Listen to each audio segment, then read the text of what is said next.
Hello everyone, final revision में आपका स्वागत है और मैं हूं यश।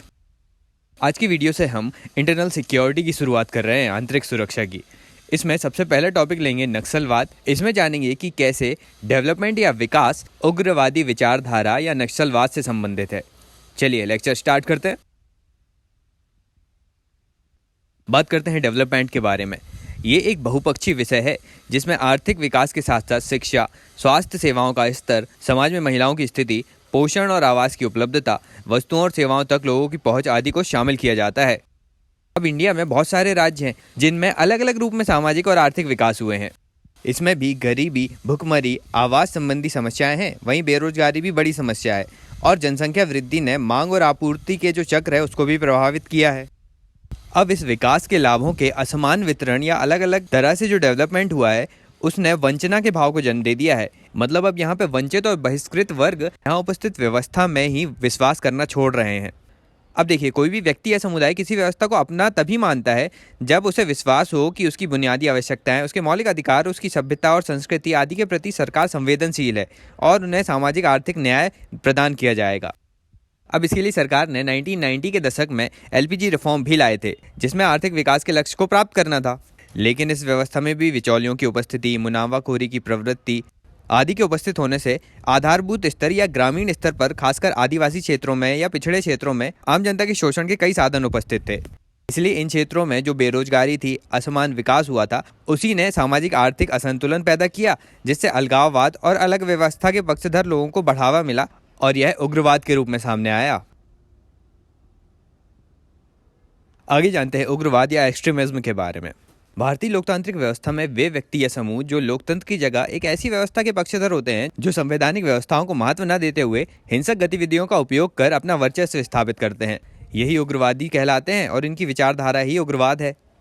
ये हिंसक प्रयासों और बल प्रयोग के माध्यम से अपनी विचारधारा या दर्शन को दूसरे लोगों पर थोपते हैं। उग्रवाद की विचारधारा सर्वाधिकारवादी होती है जो अवैधानिक और हिंसक उपायों के जरिए नाजायज मांगे मनवाते हैं। उग्रवाद ना राजनीतिक, सांस्कृतिक, सामाजिक, आर्थिक, नैतिक कुछ भी हो सकता है। यह शाश्वत असंतोष, कुंठा, हताशा और अतार्किकता का परिणाम है। ये सारी चीजें विश्वसनीय न्यायपालिका ना होने, राजनीतिक व्यवस्था ना होने और सहभागिता मूलक प्रणाली ना होने का परिणाम है। चलिए आगे जानते हैं कि विकास और वामपंथी उग्रवाद में क्या संबंध होते हैं। यह वामपंथी उग्रवाद पश्चिम बंगाल के नक्सलवाड़ी गांव में 1967 में किसान विद्रोह के रूप में सामने आया था। इसीलिए इसे नक्सलवादी आंदोलन कहा गया और धीरे धीरे 11 राज्यों में फैलकर आतंक का गलियारा बन गया है। यह नक्सलवादी आंदोलन भौगोलिक रूप से दुर्गम भारत के पूर्वी भाग में व्याप्त कुशासन की उपज थी, लेकिन प्रशासनिक असंवेदनशीलता के साथ साथ बाहरी देशों के सहयोग ने इसे फैलाने में और सहायता दी। देखिए, 1969 के बाद बहुत से संगठन बने इस क्षेत्र में।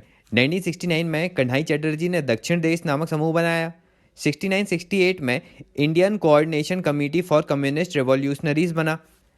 चारू मजूमदार ने सीपीआई मार्क्सिस्ट लेनिनिस्ट बनाया और बहुत से संगठन बने। इनमें मतभेद होता रहा और इनके अलग अलग नेतृत्वकर्ताओं ने अपने अपने संगठन भी बनाए।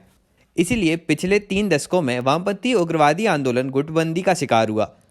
फिर गैरकानूनी गतिविधि निवारक कानून 1967 के तहत सभी प्रकार के नक्सलवादी संगठनों को आतंकवादी संगठन घोषित कर दिया गया और सरकार के प्रयासों से 2011 से 2017 के मध्य वामपंथी उग्रवादी हिंसा में कमी भी आई है। अब वामपंथी उग्रवादी मानते हैं कि भारत में आज भी उपनिवेशवादी, जमींदारी, जागीरदारी आदि प्रथाओं के अवशेष मौजूद हैं जो समाज के हाशिए पर लोगों का शोषण करते हैं। और उनका कहना है कि भारत जैसे अर्ध सामंती देश में असंतुलित राजनीति और सामाजिक आर्थिक विकास को बढ़ावा मिला है जिसके विरुद्ध वे गोरिल्ला युद्ध पद्धति से सशस्त्र संघर्ष करेंगे। अब हाल ही के समय में ऐसे क्षेत्रों में इन माओवादियों ने अपना प्रभाव लाने का प्रयास किया जहां उनकी उपस्थिति पहले से नहीं थी। ये कुछ क्षेत्र हैं उत्तराखंड के कुछ हिस्से, तमिलनाडु में धर्मापुरी, सलेम, कोयम्बटूर, मदुरै, थेनी और कोडाई कनाल तथा कर्नाटक में बेलारी, शिमोगा, उडुपी, चिकमंगलूर और दक्षिणी कन्नड़ तथा कोलार। आगे जानते हैं कि वामपंथी उग्रवाद के कारण क्या हैं, किन कारणों ने इन्हें जन्म दिया। पहला है भौगोलिक कारक। तो विभिन्न दुर्गम क्षेत्रों में ये जन्म लेते हैं क्योंकि यहाँ पहुंच कठिन होती है और विकास भी मंद होता है। दूसरा है सामाजिक आर्थिक कारक जिसमें वर्ग और जाति का समस्याएं, गरीबी, लाभकारी रोजगार में कमी, औद्योगिकरण का निम्न स्तर और भूमि अधिकार संबंधी मुद्दे आते हैं। तीसरा है सुशासन में कमी। इसमें शिक्षा, रोजगार और स्वास्थ्य सुविधाओं तक पहुंच की कमी, पीने के पानी, शिकायत निवारण और सार्वजनिक वितरण प्रणाली आदि में पहुंच की कमी न होने से असंतोष जन्म लेता है। कुछ अन्य कारक हैं धर्म तथा धर्म परिवर्तन के मुद्दे, नशीले पदार्थों की तस्करी, पर्यावरण की रक्षा, जनजातियों का विस्थापन, कॉरपोरेट शोषण, मानवाधिकारों का उल्लंघन आदि। अब जानते हैं वामपंथी उग्रवाद के विस्तृत होने या इसके फैलाव के क्या कारण हैं।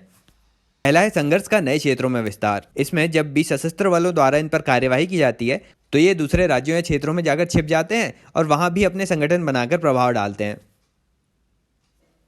दूसरा है राज्य विरोधी तत्वों का सहयोग। देखिए, इन गुटों की विचारधारा भले ही अलग अलग हो, लेकिन ये सहयोग करते हैं राज्य के विरुद्ध, जैसे नक्सलवादी, जम्मू कश्मीर के आज़ादी समर्थक गुटों और यूएलएफए के बीच सहयोग देखने मिला है।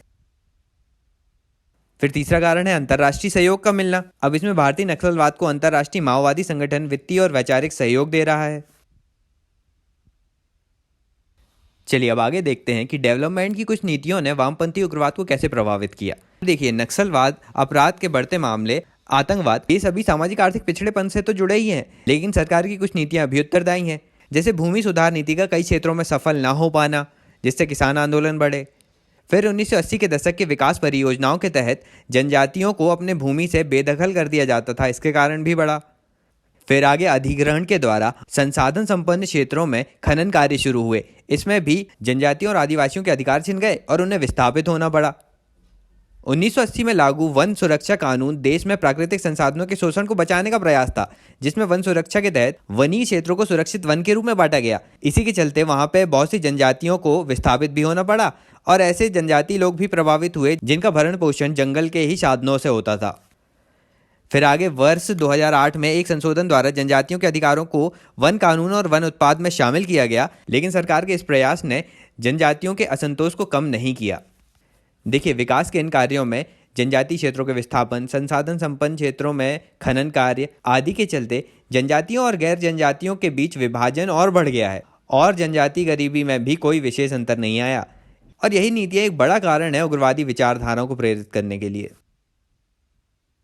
लेकिन इन सब नीतियों के बाद भी ना सरकार ने बहुत सारे प्रयास किए थे इनके लिए, जैसे अनुसूचित जनजातियों को अनेक विशेष संरक्षण दिए, संविधान द्वारा अनुसूचित जनजाति बहुल क्षेत्रों को अनुसूचित क्षेत्र बनाना, पेशा एक्ट, अनुसूचित क्षेत्रों में पंचायती राज अधिनियम 1996 का आना, फिर अनुसूचित जनजाति और अन्य परंपरागत वन निवासी अधिनियम भी आया, जिसमें जनजातियों को वन अधिकारों में मान्यता दी गई और इसमें भी ग्राम सभा को ग्रामीण मामलों में केंद्रीय भूमिका में रखा गया तथा वनवासी अधिनियम प्रति वनवासी परिवार को भू अधिकार के साथ साथ सामुदायिक अधिकार भी देता है।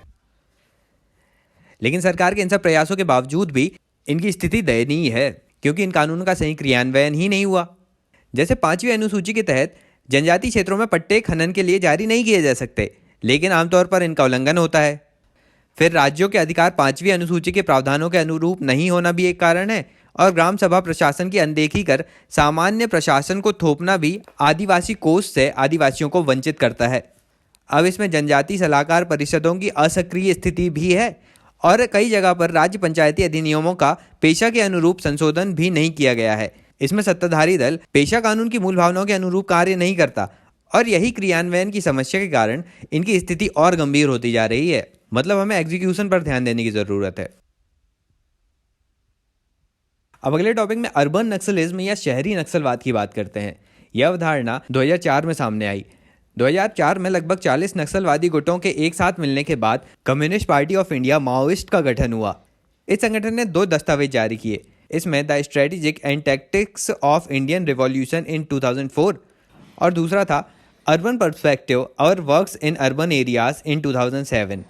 इसमें रणनीति और योजनाओं के तहत नक्सलवाद का विस्तार शहरी क्षेत्रों में ओवरग्राउंड और अंडरग्राउंड समर्थन के साथ पूरा नेटवर्क खड़ा करना था। शहरी क्षेत्रों में समर्थन के लिए इन्होंने शहरी गरीब, औद्योगिक श्रमिक, मध्यम वर्गीय कर्मचारी, बुद्धिजीवी, दलित, महिला, धार्मिक अल्पसंख्यक आदि को सम्मिलित करते हुए ऐसी विचारधाराओं से युक्त संगठन टैक्टिकल यूनाइटेड फ्रंट की स्थापना की और अनेक संगठन बनाए और पुलिस में घुसपैठ करना, सैन्य कार्यों में सम्मिलित होना प्रारंभ कर दिया।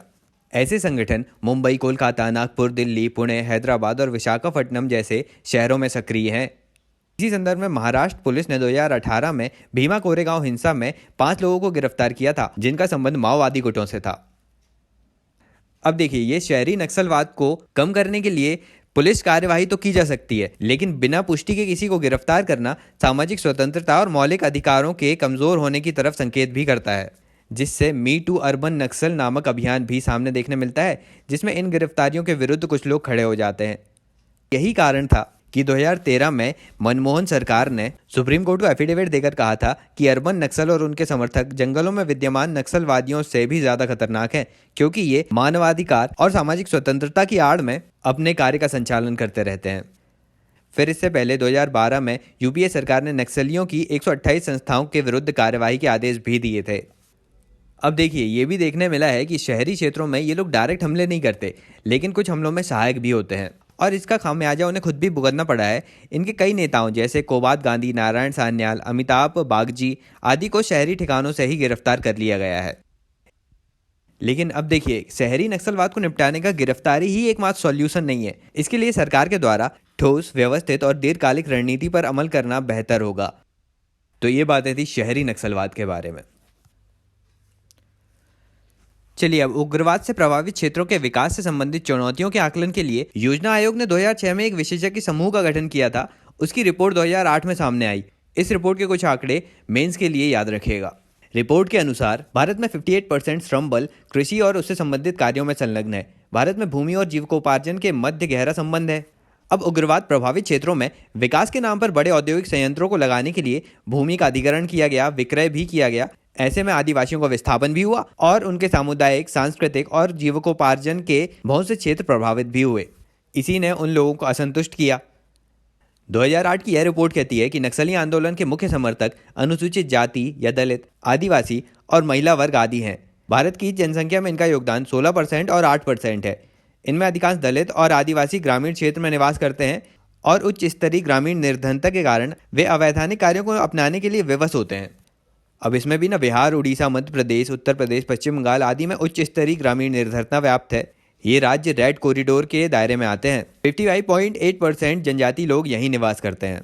अब यहाँ सीमित रोजगार और अवसर से वंचित ये वर्ग जाति, नृजाति और रंग आदि आधारों पर विषमता का दंश झेल रहा है, जिससे स्वाभाविक रूप से उनके मन में सापेक्षिक वंचना का भाव बढ़ गया है। ये वर्ग राजनीतिक हाशिए में भी है और अपने हितों के लिए राजनीतिक साधनों का प्रयोग भी सशक्त रूप से नहीं कर सकते। इस रिपोर्ट में कहा गया कि उड़ीसा में सिंचाई परियोजना के कारण लोगों को आंध्र प्रदेश के विशाखापट्टनम जिले के जंगलों में पलायन करना पड़ा और नक्सली आंदोलन के कारण उन्हें वहां से हटाया नहीं जा सका। ओडिशा के जो प्रवासी आंध्र प्रदेश गए, उनको सर्वप्रथम समंथा जनजाति के रूप में मान्यता दी गई, लेकिन उनका उल्लेख आंध्र प्रदेश के अनुसूचित जनजाति के रूप में नहीं किया गया। अब ऐसे में पलायन ही एक समस्या नहीं है, इसमें भूमि विहीन होना, गंभीर निर्धनता, सामाजिक शोषण, ये सभी विस्थापन के प्रमुख कारण भी हैं।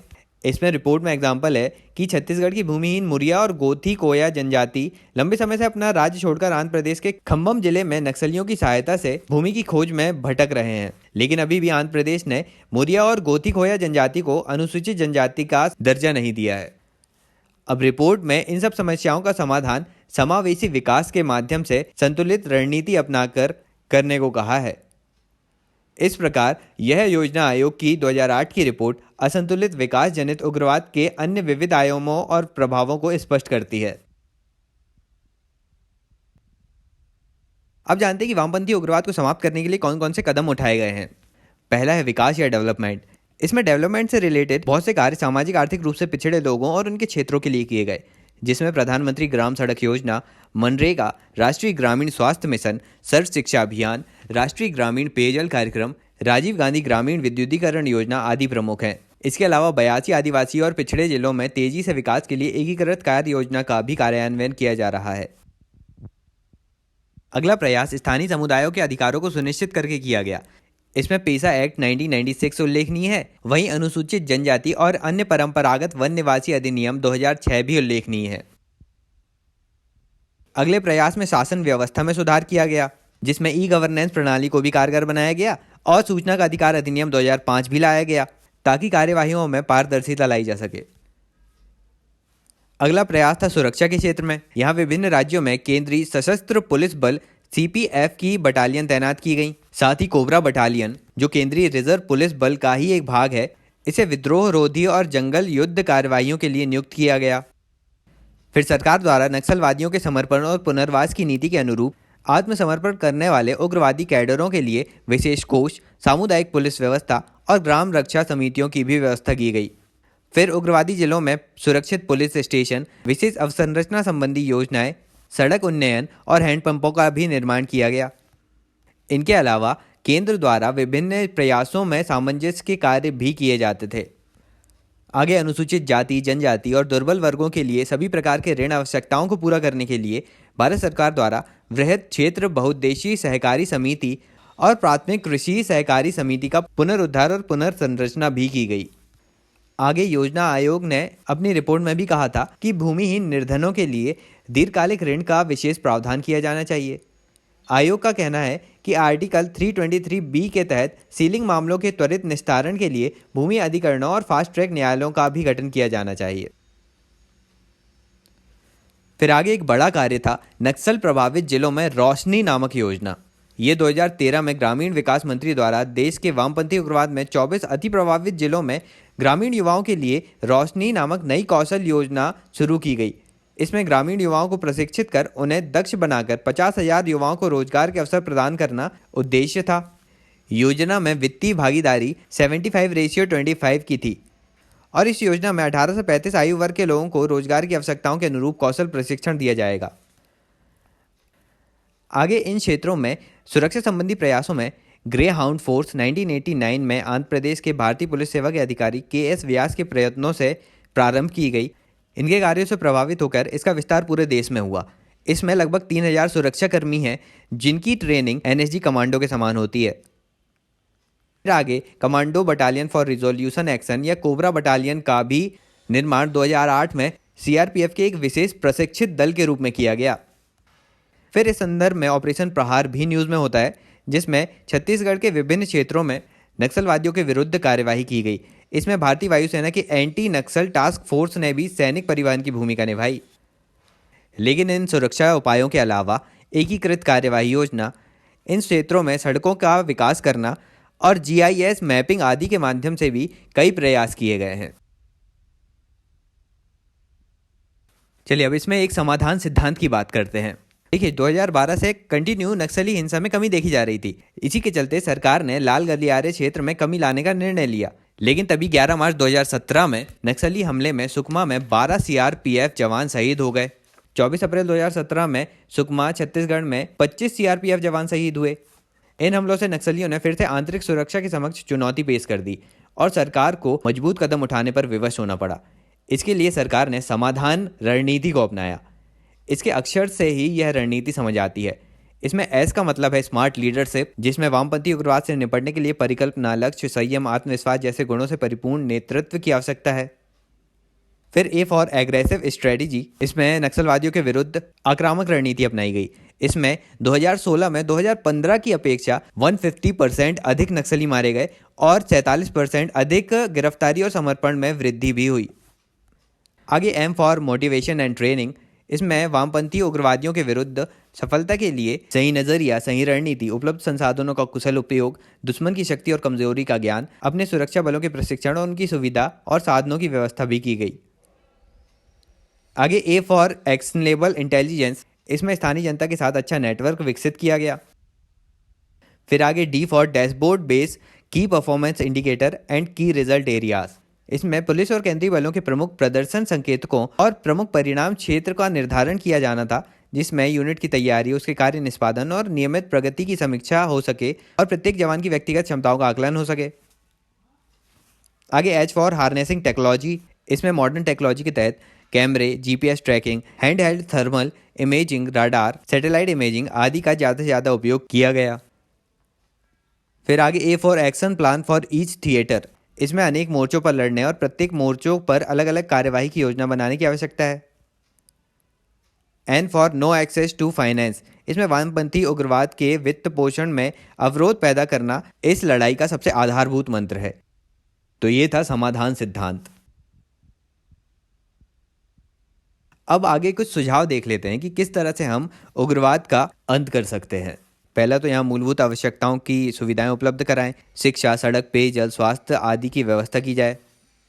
फिर आदिवासी जनसंख्या से बहुल क्षेत्रों में इनके लिए बनी हुई योजनाओं का सही तरीके से क्रियान्वयन हो। इन क्षेत्रों में अच्छी प्रशासनिक व्यवस्था, सड़क, यातायात के साधन, बिजली आदि की आपूर्ति हो, रोजगार का भी सृजन हो, भू सुधार रणनीतियों को सही से क्रियान्वित भी किया जाए, 5वीं अनुसूची, पेसा, वन निवासी अधिनियम आदि के प्रावधानों को पूर्ण रूप से लागू किया जाए और उनके उल्लंघन पर कठोर कदम भी उठाए जाए, सहकारी संस्थाओं को सुदृढ़ भी किया जाए, नक्सलवादियों के फाइनेंसिंग में भी कमी की जाए, फिर कुटीर उद्योगों को बढ़ावा दिया जाए ताकि विकास की गति भी बढ़े। इन सभी योजनाओं के माध्यम से नक्सलवाद को रोका जा सकता है। तो ये सारी बातें थी नक्सलवाद या उग्रवाद के बारे में। आज का लेक्चर बस इतना ही। वीडियो पसंद आया तो लाइक कीजिए, ज़्यादा से ज़्यादा शेयर भी कीजिएगा। चैनल भी सब्सक्राइब कर लीजिए यदि अभी तक नहीं किया है तो। अभी के लिए चलता हूँ, मिलते हैं अगले वीडियो में एक नए टॉपिक के साथ। Thank you so much for listening.